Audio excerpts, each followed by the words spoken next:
नमस्कार दोस्तों, स्वागत है आप सभी का आपके अपने यूट्यूब चैनल ऑब्जेक्टिव सेंटर पर। जैसा कि यहाँ पर आप लोग देख सकते होंगे, हमारा ऑल इंडिया ट्रेड टेस्ट जो कंप्यूटर बेस्ड टेस्ट हुआ था, उसी का ये हमारा ऑफिशियल पीडीएफ है, जो कि आईटीआई फर्स्ट ईयर का पेपर है।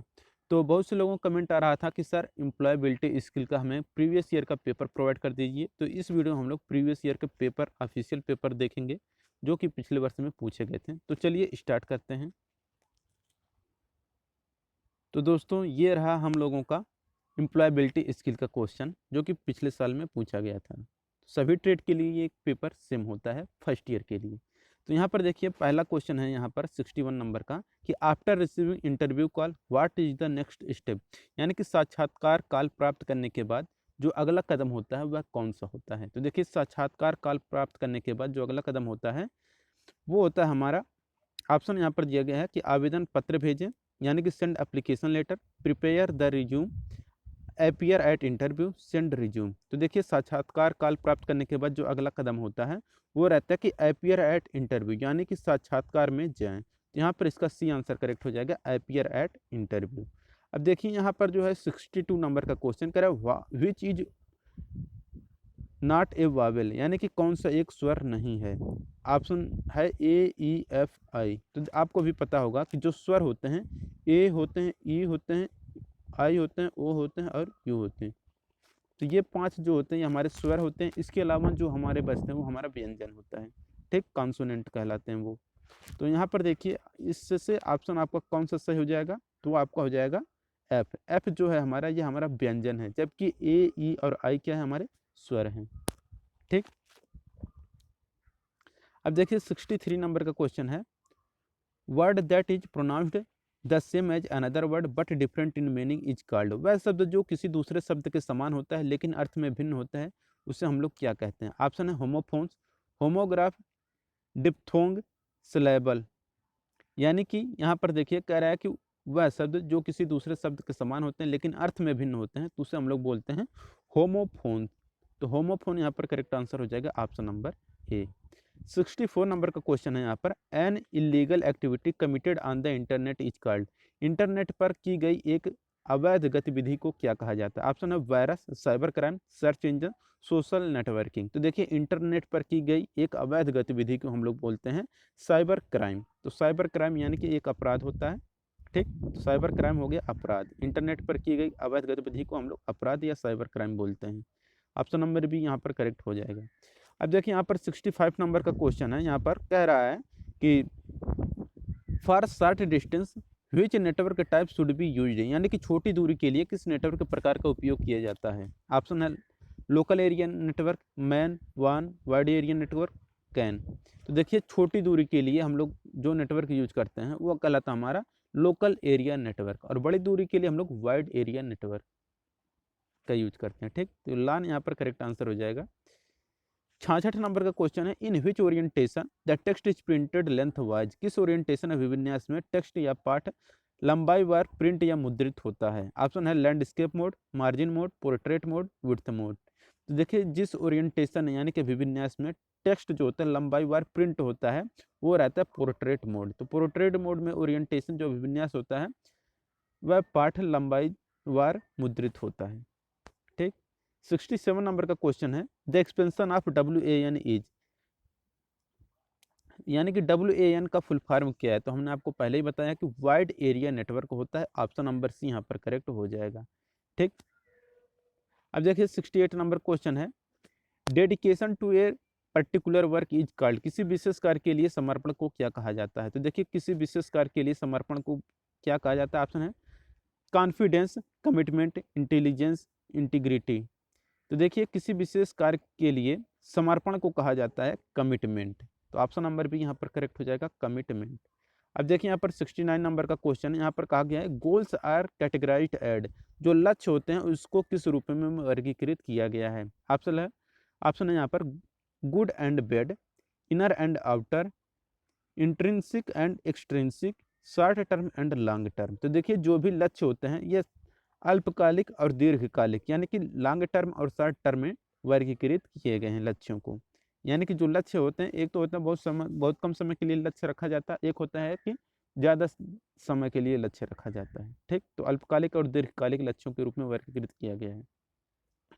70 नंबर क्वेश्चन है, which one is considered to be a poor communication? किसको पुअर कम्युनिकेशन माना जाता है? Message is ambiguous, message is clear and direct, receiver is open to listen, sender is positive towards receiver. यानी कि देखिए, जिसको poor communication माना जाता है वो रहता है हमारा कि मैसेज इज एम्बिजियस, यानी कि संदेश का अस्पष्ट होना ही पुअर कम्युनिकेशन माना जाता है। यानी कि अगर आप कुछ कह रहे हैं, अगर आप उसे सही से व्यक्त या स्पष्ट नहीं कर पा रहे हैं तो आपका कहलाता है पुअर कम्युनिकेशन। ठीक, जैसे कि अगर आप अपना कोई बात कहना चाहते हैं और आप सही से कह नहीं पाते हैं, तो यानी कि आपका जो कम्युनिकेशन है, बात करने का तरीका है, ढंग है, वह आपका कमजोर है, पुअर है। ठीक, यही इसका मतलब होता है। 71 नंबर क्वेश्चन है, money invested in purchasing of raw material, payment of ways and salaries, rental, electricity, etc come under. कच्चे माल की खरीदारी, वेतन और मजदूरी, किराया और बिजली आदि के भुगतान में निवेश किया गया पैसा किसके अंतर्गत आता है? तो देखिए, ऑप्शन है आपके सामने, वर्किंग कैपिटल यानी कि कार्यशील पूंजी, फिक्स्ड कैपिटल अचल पूंजी, लॉन्ग टर्म कैपिटल दीर्घकालिक पूंजी, कैपिटल इनकम पूंजीगत आय। देखिए, कच्चे माल की खरीदारी, मजदूरी और वेतन, किराया और बिजली, ये सब जो आपका पैसा आता है, ये आपका वर्किंग कैपिटल यानी कि कार्यशील पूंजी के अंतर्गत आता है। यहाँ पर इसका ए आंसर करेक्ट हो जाएगा। इसी तरह से अब यहाँ पर आपका 72 नंबर का क्वेश्चन है, कह रहा है कि what approach is used to gain access to foreign market and quickly promote an organisation interest?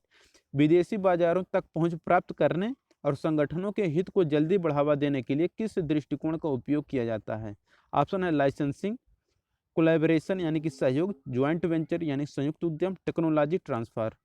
तो देखिए, विदेशी बाजारों तक पहुंच प्राप्त करने और संगठनों के हित को जल्दी बढ़ावा देने के लिए जिस दृष्टिकोण का उपयोग किया जाता है वह कहलाता है आपका ज्वाइंट वेंचर यानी कि संयुक्त उद्यम कहलाता है। ठीक, 73 नंबर क्वेश्चन है, the expansion of ATM is? ATM का फुल फॉर्म क्या होता है? ऑप्शन है automated tune machine, automated teller machine, asynchronous teller machine, asynchronous time machine. तो देखिए, एटीएम का जो फुल फॉर्म होता है वो होता है automated teller machine. Option number B यहाँ पर करेक्ट हो जाएगा। ठीक, 74 नंबर का क्वेश्चन यहाँ पर आपको देखने को मिलेगा, कह रहा है यहाँ पर कि विच one of these document is not acceptable for fulfilment of KYC norm? यानी कि केवाईसी मानदंडों को पूरा करने के लिए इनमें से कौन सा दस्तावेज स्वीकार नहीं है? ऑप्शन है voter ID card, ration card, residential certificate, income certificate. तो केवाईसी मापदंडों को पूरा करने के लिए जो दस्तावेज स्वीकार नहीं होता है वो रहता है आपका इनकम सर्टिफिकेट यानी कि आय प्रमाण पत्र।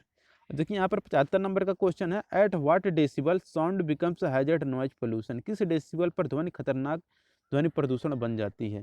तो देखिए, ध्वनि प्रदूषण किस पर खतरनाक होता है? ऑप्शन है 30 डेसिबल से ऊपर, 80 डेसिबल से ऊपर, 100 डेसिबल से ऊपर, 120 डेसिबल से ऊपर।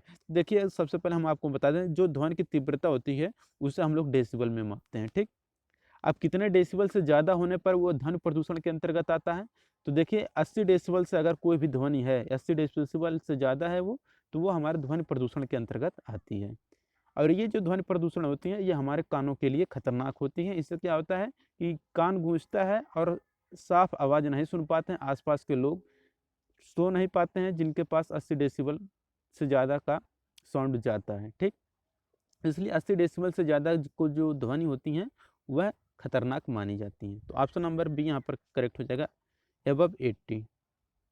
76 नंबर क्वेश्चन है, vibration and radiation comes under? जो कंपन और विकिरण होते हैं या किसके अंतर्गत आते हैं? ऑप्शन है chemical hazard, physical hazard, electrical hazard, psychological hazard है। तो देखिए, कंपन और विकिरण यानी कि वाइब्रेशन और रेडिएशन जो होते हैं ये हमारा फिजिकल हैजर्ड यानी कि शारीरिक जोखिम के अंतर्गत आते हैं। ठीक, अब देखिए यहाँ पर 77 नंबर का क्वेश्चन है, under factory act the worker weekly hour should not exceed more than? यानी कि फैक्ट्री एक्ट के तहत साप्ताहिक रूप से काम करने वाले कर्मचारी को किससे अधिक नहीं होना चाहिए? तो देखिए, यहाँ पर है 60 घंटा, 50 घंटा, 48 घंटा, 48 घंटा, 40 घंटा। तो यहाँ पर 48 घंटे से ज़्यादा नहीं होना चाहिए। ऑप्शन नंबर सी यहाँ पर करेक्ट हो जाएगा। अब देखिए, यहाँ पर 78 नंबर क्वेश्चन है, which one of the following is an air balloon? यानी कि निम्न में से कौन सा एक वायु प्रदूषक है?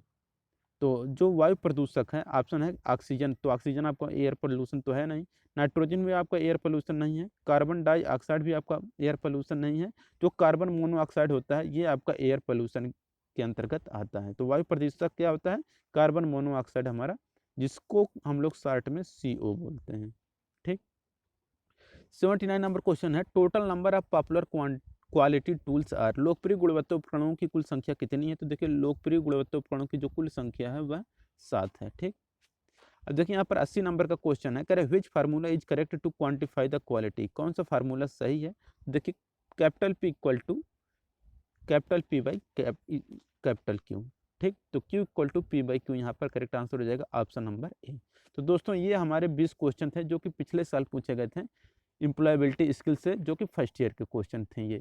लेकिन देखिए यहाँ पर जो इस बार आपके क्वेश्चन पूछे जाएंगे एम्प्लॉयबिलिटी स्किल से, वह 25 क्वेश्चन पूछे जाएंगे, जो आपका 2021 से पेपर स्टार्ट होने वाला है दिसंबर में। ठीक। तो 25 क्वेश्चन आपके एम्प्लॉयबिलिटी स्किल से पूछे जाएंगे। आपका एग्जाम पैटर्न चेंज हो चुका है। ठीक। वीडियो अच्छा लगा हो तो वीडियो को जरूर लाइक करिए और अपने दोस्तों के साथ शेयर करिए। और अगर आप लोग प्रीवियस ईयर का पेपर देखना चाहते हैं जो कंप्यूटर बेस्ड टेस्ट हुआ था, उसका लिंक हमने आपको डिस्क्रिप्शन बॉक्स में दे दिया है। फर्स्ट ईयर का भी दिया है और सेकंड ईयर का भी दिया है, तो आप लोग वहां से जरूर विजिट कर लें। मिलेंगे नेक्स्ट वीडियो में। Thank you.